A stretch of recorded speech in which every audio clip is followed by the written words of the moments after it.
Hello friends, welcome back to my channel. ఈరోజు నేను ఈ వీడియోలో మంచి మెంతుల పులుసు చూపిస్తానండి. ముందుగా స్టవ్ వెలిగించుకుని బాండీ పెట్టుకుని ఒక హాఫ్ టేబుల్ స్పూన్ మిరియాలు ముందు మసాలా ప్రిపేర్ చేసుకోవాలి మనం. దాని గురించి హాఫ్ టేబుల్ స్పూన్ మిరియాలు, అలాగే హాఫ్ టేబుల్ స్పూన్ జీలకర్ర, ఒక 4 ఎండుమిర్చి అండి. ఇవన్నీ కూడా మనం ఆయిల్ లేకుండా మామూలుగానే ఫ్రై చేసేసుకోవాలి. ఫ్రై చేసుకుంటే ఏంటంటే మనకి పౌడర్ చేసుకోవాలండి. ఇదే దీనికి మెయిన్ అండి. ఈ మసాలా చాలా బాగుంటుంది కర్రీకి. ఇవి బాగా కూడా ఫ్రై చేసుకుందాం. మనం ఫ్రై చేసేసుకొని దీన్ని కచ్చాపచ్చాగా మనం పౌడర్ కింద మనం దంచుకోవాలి రోట్లో వేసుకొని. ఇవి ఫ్రై అయిపోయాయి కదా, ఇప్పుడు ఇందులో మనం వేసేసుకొని వీటిని బాగా మెత్తగా దంచుకుందాం.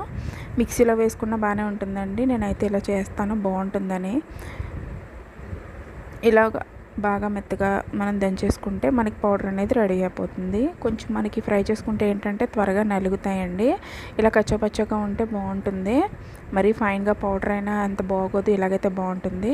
ఓకే, అది పక్కన పెట్టేసుకుని తర్వాత అదే బాండీలో ఒక 4 టేబుల్ స్పూన్స్ ఆయిల్ వేసుకొని కొంచెం ఒక హాఫ్ టేబుల్ స్పూన్ ఆవాలు, అలాగే ఆనియన్స్. నేను ఒక 2 ఆనియన్స్ తీసుకున్నానండి, పులుసే కాబట్టి 2 సరిపోతుంది.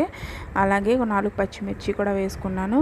అలాగే కొంచెం కరివేపాకు, ఒక 1/4 టీ స్పూన్ పసుపు కూడా యాడ్ చేసుకున్నాను. ఇవన్నీ కూడా బాగా ఫ్రై చేసుకుందాం. చూసారు కదా, ఇవన్నీ కూడా బాగా ఫ్రై అయ్యాయి కదా. వీటిల్లో నేను ఇప్పుడు నానబెట్టానండి. ఒక 2 అవర్స్ ముందు నానబెట్టిన మెంతులు. ఈ మెంతులు షుగర్ పేషెంట్స్కి చాలా మంచిదండి. ఇలా మెత్తగా నానిపోతాయి 2 అవర్స్ నానబెడితే కనుక.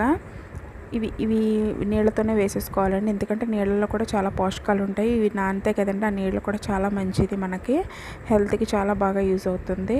వీటితో కలిపి నేను ఈ మెంతులు అనేవి ఇందులో యాడ్ చేసేసుకున్నాను.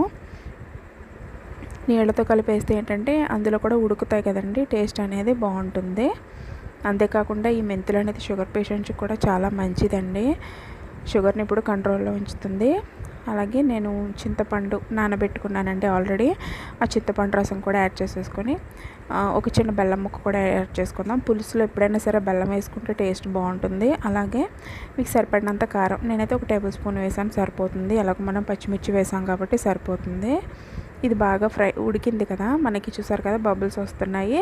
ఇందులో మనం ఎగ్స్ కూడా యాడ్ చేసుకోవచ్చు అండి, ఎక్స్ట్రా టేస్ట్ అనేది యాడ్ అవుతుంది దీనికి. ఎగ్స్ నేను ముందుగానే బాయిల్ చేసేసుకొని దానికి కొంచెం ఇందులో వేసేసుకుంటే కనుక మనకి బాగుంటుంది. ఎగ్స్ కూడా బాగా ఉడికి మనకి టేస్ట్ అనేది బాగుంటుంది. చూసారు కదా, ఉడికిపోయింది. ఇప్పుడు మనం దీన్ని డిష్ అవుట్ చేసేసుకుందాం. ఇంతే ఫ్రెండ్స్, మనకి చపాతీలో, పూరీకి, అలాగే రైస్లోకి చాలా బాగుంటుందండి ఈ కర్రీ అనేది. ఈ వీడియో కనుక నచ్చినట్లయితే లైక్ చేసి, షేర్ చేసి మీ ఫ్రెండ్స్ అండ్ ఫ్యామిలీకి షేర్ చేయండి.